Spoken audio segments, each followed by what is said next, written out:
How to fix MySQL Shutdown Unexpectedly.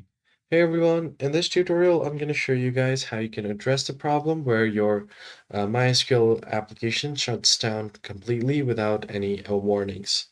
So let's just get right into it.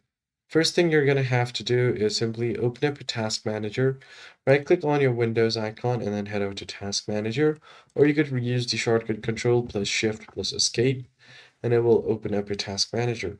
Then once you have done that, you're just going to go ahead and scroll down on the process application. And here you're just going to have to find an application called MySQLD, and then just right click on it, and then click on this End Task option.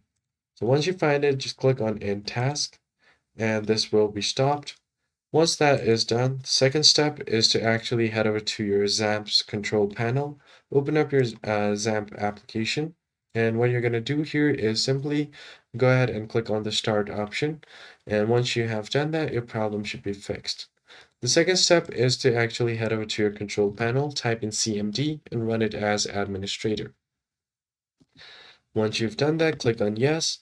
Now you're going to type in this command called sfc /scan now. Hit enter and it will start scanning your PC, and if there are any errors and problems it will solve itself. So once the scanning is complete, you can just go ahead and go to your Windows icon and then give your PC a quick restart and you should be good to go. I hope this tutorial was helpful to you guys, and I'll see you on the next one.